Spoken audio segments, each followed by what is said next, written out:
நான் அமைதியாக இருக்கிறேன் என்று நீ என்னை நினைத்து கோபப்படுவது சரிதான். அமைதியாகத்தான் உள்ளேன். உன் கர்மாவை மாயையின் விளையாட்டிலிருந்து காப்பாற்ற நான் உனக்காக எப்போதும் எல்லா ரூபத்திலும் இருப்பேன். உன் வாழ்க்கையில் உன்னை ஆளும் மிகப்பெரிய விஷயம் உன் மனமும் புத்தியும் தான். உன் மனமானது சஞ்சலமில்லாமலும் புத்தி நல்லவையே நாடுதலும் இவைகள்தான்.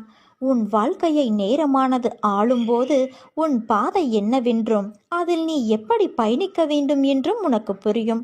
உன் புத்தியும் மனமும் உனக்கான நல்ல நேரத்தை தீர்மானிக்கும். இதுவே மாயை விதி சூழ்ந்துவிட்டால் அவற்றால் உன் மனமும் புத்தியும் அகப்பட்டு கொண்டே இருக்கும். அதுவே உனக்கான நேரத்தை எதிர்மறையாய் தீர்மானிக்கும். உன்னுடைய முடிவுகள்தான் உன் வாழ்க்கையில் இடம்பெறும் இன்பமும் துன்பமும். இன்பமும் உன் ஆன்மா யோசிக்கும் விதத்தில் உன் கஷ்டகாலம் என்பது முந்தைய கர்ம வினை, அதாவது நீ தெரிந்தோ தெரியாமலோ செய்த தவறுகள். அவற்றின் கணக்கை விதி பார்த்து கொண்டேதான் இருக்கும். அதன் பொருட்டே உன் கடினமான நேரங்கள் நிர்ணயிக்கப்படும். அதனால் நீ எதற்கும் மனம் தளராதே. வாழ்வில் இன்பத்தை கண்டு மட்டுமே வாழ முடியாது, அதை போல துன்பத்தை கண்டு மட்டுமே வாழ முடியாது. இரண்டும் சம அளவுதான். அதே போலத்தான் நல்லவை என்றும் திகட்டாது. ஆனால் தீமைக்கு ஒரு முடிவு உண்டு. அந்த முடிவில்தான் ஒவ்வொரு நிகழ்வின் ஆரம்பமாகும். நியாயத்தின் சாயல் அப்போதுதான் செய்த வினை கர்மா என்ற பெயரில் ஒருவரை ஆட்கொள்ளும். உன்னில் உன் தந்தையான நான் இருக்கிறேன். சில நேரம் உன்னை நீயே வெளி தோற்றத்தில் உணர்கிறாயா? உன் உள்மனதில் ஆன்மா ஒரு பக்கம் இருக்கும், இன்னொரு பக்கம் ஏதோ ஒன்று உன்னை தனியே இழுப்பது போல உணர்கிறாயா? அது மாயை செய்யும் வேலை. அதை இப்போது உணர்ந்திருப்பாய். அதனால் நீ எதற்கும் பயப்படாதே, கலங்காதே. உன்னில் நிச்சயம் வெற்றி என்ற தீபத்தை நான் ஏற்றுவேன். உனக்கு அனைத்துமாய் அகிலத்தின் ரூபமாய் நான் இருப்பேன். சித்திரமாக இருந்தாலும் சிலை வடிவமாக இருந்தாலும் என் ரூபத்திற்கு உயிர் கொடுத்து நீ வாசம் செய்யும் இடத்தில் இருந்து கொண்டு உன்னை நான் வழி நடத்தி செல்வேன். என் செல்ல குழந்தையே, நிராகரிப்புகளைக் கண்டு நீ நெஞ்சு உடையாதே. உன்னை யாராவது தூக்கி எறிகிறார்கள் என்றால் இறைவன் உன்னை மேலே தூக்கி விடுகிறான் என்று அர்த்தம். வளமான வாழ்வு உனக்கு அமையப் போகிறது. அதற்குத்தானே உன் வாழ்வில் இத்தனை போராட்டம். அதை வேண்டித்தானே நீ என்னிடம் வந்துள்ளாய். வளமான வாழ்வு உனக்கு நான் ஏற்கனவே அமைத்து தந்துள்ளேன். அதை உன் நேர்மறை எண்ணத்தால் நீ ஈர்க்க முயன்றால் நிச்சயம் நீ வெற்றி காண்பாய். வளம் அனைத்தும் நிச்சயம் நீ பெறுவாய். நீ எதை நல்ல மனதோடு தேடுகிறாயோ அது உன்னை வந்து சேரும். நீ என் திருவடியை பிடித்து விட்டாய். ஒவ்வொரு நாளும் எது மாறினாலும் உன் கவலை தரும் எண்ணங்கள் மாறாமல் இதுவரை உன்னை வாட்டியது. இனி அவை கொஞ்சம் கொஞ்சமாக குறையும். முன்னேற்றமான காலம் மீண்டும் ஒரு முறை ஆரம்பிக்கப் போகிறது. உன் நம்பிக்கையை உன்னை ஒவ்வொரு நாளும் காப்பாற்றப் போகிறது. உன் வாழ்க்கையில் நடக்கும் விஷயங்களும் இப்படி நடப்பதற்கு உன்னுடைய அவசரமான முடிவும் தான் காரணம். கொஞ்சம் நிதானமாக யோசி, பொறுமையாக இருந்து முடிவு செய். ஒருவர் உன்னை கஷ்டப்படுத்தினால் அவர்களை விட்டு நகர்ந்து விடு. அவர்களுக்கு எந்த பதிலையும் நீ சொல்லாதே. அப்படி நீ பேசினால் உன் மனம் ஏற்கனவே வலியால் இருக்கும். அந்த வலி உன் மனதை இறுக்கி வார்த்தைகளால் அதை வெளிப்படுத்தும். அது கோபமாக காட்சியளிக்கும். அது உன் தவறு இல்லை, ஆனால் அது கோபமாய் வெளிப்பட செய்யும். கோபம் தவறு அல்ல, அது அடுத்தவர்களை வார்த்தைகளால் காயப்படுத்துவதுதான் தவறு என்று உன் தந்தையான நான் கூறுகிறேன். உன்னை அவர்கள் கோபத்துக்கு உரியவர் என்று சித்தரித்து உன்னை விட்டு போய் விடுவார்கள். உனக்கு கெட்ட பெயர் ஏற்படும். அதனால்தான் சொல்கிறேன், கோபம் வரும் நேரம் என் நாமத்தை உச்சரி. அது உன் மனதை சரி செய்யும். நான் இப்படி நடந்து கொண்டேன் என்று என் மேல் கோபமா என்றுதானே கேட்கிறாய்? என் செல்ல பிள்ளையின் மீது நான் எப்போதும் கோபப்பட மாட்டேன். என் உயிராய் உன்னை நினைக்கின்றேன். அப்படி இருக்கையில் உன்னை எப்படி நான் கோபத்தால் காயப்படுத்துவேன்? என்றும் என் பிள்ளையிடம் நான் கோபப்பட மாட்டேன். ஆனால் அவர்கள் உன்னை தனித்து காயப்படுத்தினார்கள் என்பதற்காக நீயும் அவ்வாறு நடந்து கொண்ட விஷயம்தான் எனக்கு வருத்தம் அளிக்கிறது. உனக்கும் அவர்களுக்கும் வித்தியாசம் இருக்கிறது. அவர்கள் உன் மனதில் வலியை ஏற்படுத்தியவர்கள்தான். அது எனக்கு நன்றாக தெரியும். உன் மனதை ரணமாக்கி விட்டார்கள். எனக்கு உன் வலி புரிகிறது குழந்தையே. உன் ரணத்திற்கு உன் தந்தையான நான் மருந்து தருகிறேன். எனக்கு என் பிள்ளை மற்றவர்கள் போல பழிக்கு பழி என்று இருத்தல் கூடாது என்பதுதான் என்னுடைய முழுமையான குறிக்கோள். உனக்காக உன்னை எல்லாவுமாய் பாதுகாத்து நான் அன்பால் அரவணைப்பேன். அதனால் நீ எதற்கும் பயப்படாதே, கலங்காதே. உன்னில் வெற்றி என்ற தீபத்தை நான் ஏற்றுவேன். என் தங்கமே, உன்னை எல்லோரும் தூக்கி எறிந்து விட்டார்களே என்று கலங்காதே, கவலை கொள்ளாதே. அவர்களுக்கு எல்லாம் தெரியாது, என் உயிரான அன்பு குழந்தையை தூக்கிவிட என்றும் உன் தந்தையான நான் இருக்கிறேன் என்று. உனக்கு நான் ஏதாவது ஒரு வழியில் பதில் சொல்லிக் கொண்டுதான் இருக்கிறேன். என்னை உணர்ந்து கொள் என் தங்கமே. உனக்கான உதவியை ஒருவர் மூலம் அனுப்பி வைக்கிறேன். என் மீது நம்பிக்கை உள்ளவர்களுக்கு என் உதவி இக்கட்டான நிலையிலும் கிடைக்கும். நான் எங்கும் நிறைந்துள்ளேன், அனைத்து உயிரிலும் கலந்துள்ளேன். உதவி வேண்டி என்னை நீ அழைக்கும் நேரத்தில் நன்றாக கவனித்துப்பார். பளிச்சென்று உன் மூளைக்கு உரைக்கின்ற மாதிரி நான் அங்கு ஏதாவது ஒரு ரூபத்தில் இருப்பேன். ஏதாவது ஒரு ரூபத்தில் வந்து உனக்கு உதவி செய்வேன். உன் துன்பம் தீரும் என்பது மட்டும் நிச்சயம். என் உண்மையான உருவத்தில்தான் நான் வருவேன் என்று நீ ஏங்கி நிற்காதே. உன் மனம் பாரம் என்று நீ நினைக்கும் நேரத்தில் நான் உன் சாய்தேவா இல்லை என்ற நினைப்பை நீ ஏற்படுத்தி கொள்ளாதே. என் உயிரில் பாதிதான் என் பிள்ளைகள் நீங்கள்.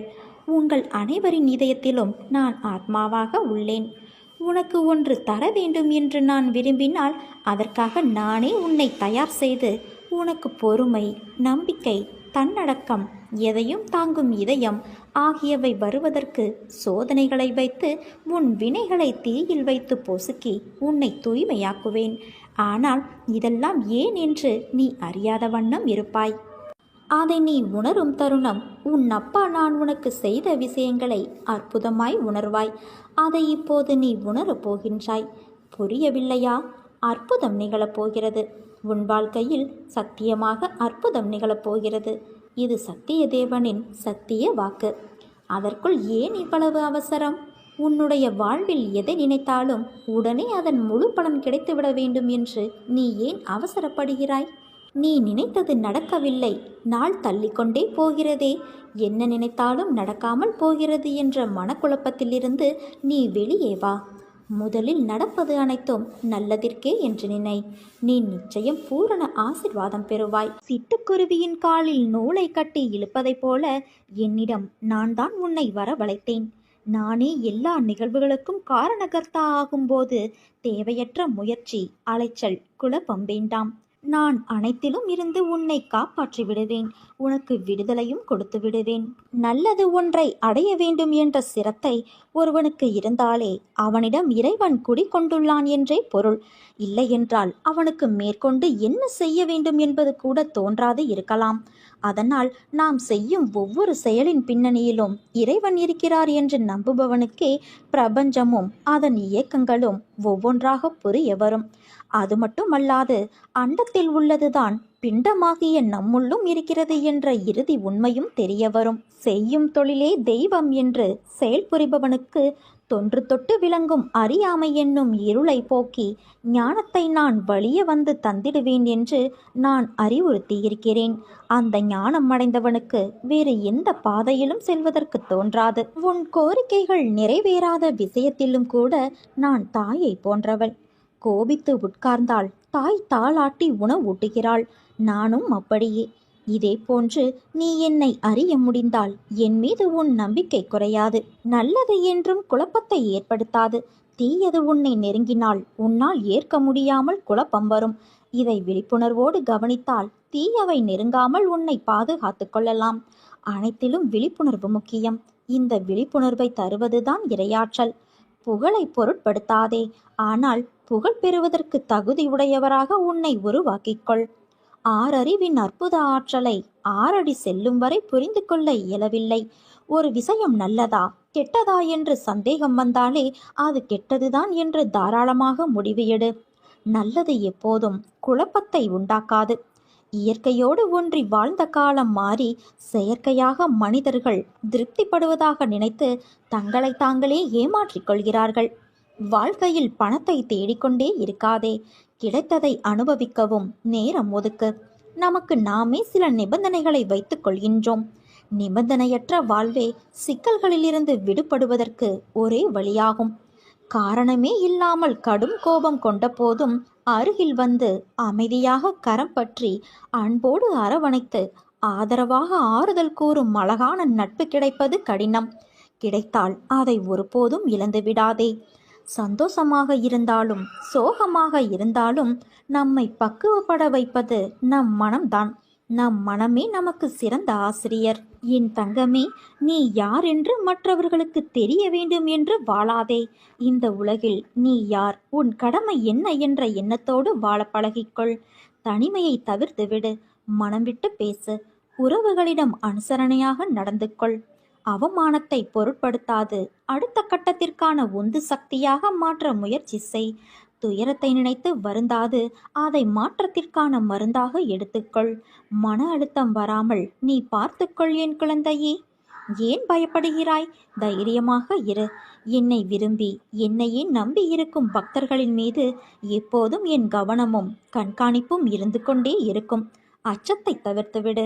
என்னை கேவலமாக பேசியவர்கள் முன்பு நான் வாழ்ந்து காட்ட மாட்டேனா என்று நீ ஏங்கிக் கொண்டு இருக்கிறாய். கவலை கொள்ளாதே குழந்தையே. சத்தியத்திற்கும் எனக்கும் கட்டுப்பட்டு நேர்மையோடு இருக்கும் நீ நிச்சயம் தடைகளை தகர்த்து வெற்றி அடைவாய். உலகில் சிலர் எப்பொழுதும் மற்றவர்களை காயப்படுத்தி கொண்டுதான் இருப்பார்கள். அதைத்தான் அவர்கள் உனக்கும் இழக்கிறார்கள். அந்த சொற்களுக்காக நீ வருந்தாதே. மன தைரியத்தோடு நீ உன் கடமைகளை செய்.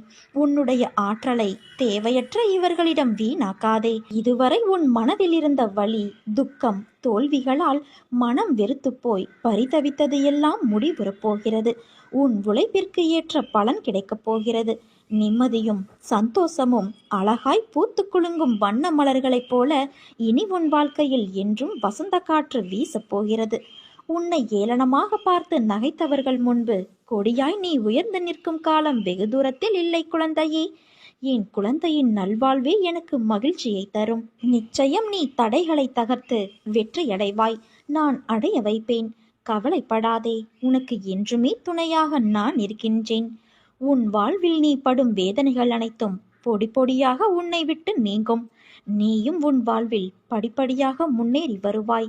என் ஆசிர்வாதம் என்றும் உனக்கு நிலைத்திருக்கும் என் தங்கமே. எப்போதும் ஒன்றை நினைவில் கொள். நம் வாழ்க்கையில் நிகழும் தருணங்கள் எல்லாம் வெற்றியாகவும் இருப்பது இல்லை, தோல்வியாகவும் இருப்பது இல்லை. வெற்றிகள் நிலைத்து இருப்பதில்லை, அதே போல தோல்விகளும் அப்படியே நிலைத்திருப்பதில்லை. வெற்றி என்றும் சந்தோஷம் தரும். ஆனால் அந்த சந்தோஷம் வாழ்க்கை முழுவதும் கிடைக்கும் என்று எதிர்பார்க்காதே. அதே போல தோல்விகள் கஷ்டத்தை தரும். அதுவும் நிரந்தரமாக வாழ்வில் நிகழ்வது இல்லை. வெற்றியில் ஆணவத்தை காட்டாதே, தோல்வியில் விரக்தியை காட்டாதே. ஏனென்றால் இரண்டுமே வாழ்க்கையல்ல. ஜெயிப்பவர்கள் தோற்பார்கள், தோற்பவர்கள் ஜெயிப்பார்கள். அதிலிருந்து என்ன பாடம் கற்றுக்கொள்கிறாய் என்பதுதான் உண்மையான வாழ்க்கை. அதன் வெற்றி பாதை உனக்கு தெரியும். பாதை தெரிந்தால்தான் சேரும் இடம் சரியாக அமையும். அதனால் உன் பாதைகளை சீராக்க முயற்சி செய். இன்று என்மேல் நீ கோபம் கொண்டாய். நீ நினைத்த நிகழ்வு நடக்கவில்லை என்றால் அது நடக்காமல் போனதற்கு காரணம் அதைவிட நல்ல சூழ்நிலைகள் நடக்கும் என்றுதான். உனக்குள்ள கேள்விக்கு நான் விடையும் அளித்தேன். தேவையில்லாத விஷயங்களை எண்ணாதே. உனக்கு நான் இருக்கின்றேன். உன்னை நல்வழியில் அழைத்துச் செல்வேன். இது என்னுடைய சத்திய வாக்கு. என் குழந்தைகள் கோபித்துக் கொள்ளலாம், ஆனால் நான் உன்னை கோபித்துக் கொள்ள மாட்டேன்.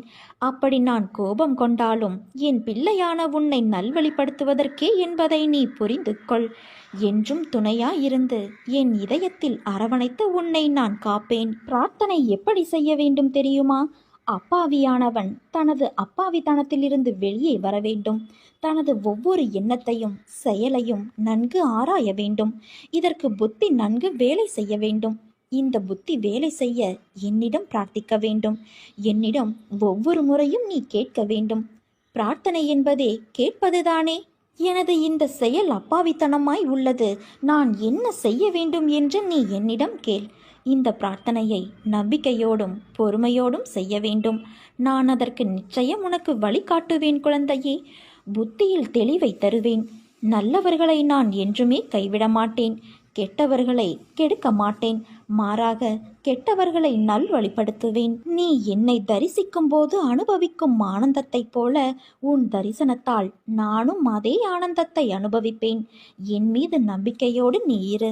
நிலையற்ற ஒரு வருமானத்தில் நடத்தக்கூடிய வாழ்க்கையில் உனக்கு இருக்கும் அச்சத்தால் ஒரு நிலையான வருமானமோ அல்லது கூடுதலான வருமானமோ கிடைத்தால் உனக்கு உதவியாக இருக்கும் என்று நினைத்து நீ சில முயற்சிகளை எடுக்கின்றாய். அது நிச்சயம் வெற்றியை தரும். நீ கேட்ட பணம் உன் கைகளில் வந்து சேரும். உன்னுடைய நேர்மறையான முயற்சிகள் நிச்சயம் வெற்றி தரும் குழந்தையே. நிறை செல்வம் பெற்று நீ வாழ நான் உன்னை ஆசிர்வதிக்கின்றேன். ஆனால் நீயாக முயற்சி செய்யாதே. மற்றவர்களின் ஒத்துழைப்போடு உன் வேலை முடிந்துவிடும். உனக்கு புகழும் கிட்டும். தர்மம் நிலைகுலைந்து அதர்மம் நியாயம் செய்கின்ற கலிகாலத்தில் நாம் வாழ்கின்றோம். இப்போது நாம் பார்க்கும் எந்த இடத்திலும் நியாயத்திற்கும் நேர்மைக்கும் உண்மையான உழைப்பிற்கும் உகந்த பலன் கிடைக்காத சூழல் நிலவுகிறது. நேர்மையாக வாழ்பவர்கள் அலைக்கழிக்கப்படுகிறார்கள். ஏமாற்றுகிறவர்கள், பொய் பேசுவதை அன்றாட தொழிலாக வைத்திருப்பவர்கள், பிறர் சொத்தை அபகரிப்பவர்கள், இப்படி பலரும் சீரும் சிறப்பாக வாழ்கின்றார்கள். நிலை தவறுகிறவர்கள் தங்கள் வாழ்வில் நடக்கின்ற ஒவ்வொரு நிகழ்விற்கும் ஜோதிடம், அருள்வாக்கு என சதா அலைந்து கொண்டு இருக்கிறார்கள். இதனால் அவர்களின் பிள்ளைகளுடைய வாழ்க்கை கெட்டு விடுகிறது. இறைவனை நம்பும் மக்களும் நல்லவர்களும் கெட்டு போகக்கூடாது. கடனிலும் கஷ்டத்திலும் சிக்கி அல்லல் படக்கூடாது. பொய் பேசுபவர்களின் பேச்சை இனியும் நம்பி ஏமாறக்கூடாது என்ற நோக்கத்தில் நான் நல்லவர்களையும் கருணை மனம் உள்ளவர்களையும் மட்டும் தேடி பிடிக்கின்றேன். அப்படித்தான் நான் உன்னையும் கண்டுபிடித்தேன். நீயாக என்னை தேடி வரவில்லை. எந்த தெய்வத்திடம் நம் கஷ்டங்களையெல்லாம் சொல்லி அழுவது என்று நீ மருகி நின்றபோது நான் இருக்கிறேன் என்று திருவிழாவில் தொலைந்த குழந்தையை தேடும் தாயாய் நான் தான் உன்னை தேடி வந்தேன். அந்த அளவிற்கு நான் உன்னை நேசிக்கின்றேன். உன் பூர்வ புண்ணியம் மிகவும் பெரியது என் குழந்தையே. உன் மூதாதையர்கள், உன் தாய் தந்தை செய்த புண்ணியங்கள் நிறைய இருக்கிறது. அதனால்தான் நான் உன்னை தேடி வந்தேன். நான் உன்னோடு எப்போதும் இருக்கையில் நீ எதற்குமே கலங்கக்கூடாது. உனக்கு வேண்டியதை நான் செய்வேன். என் குழந்தைகளின் நல்வாழ்வுக்காகவே அவதரித்து வந்தவன் நான்.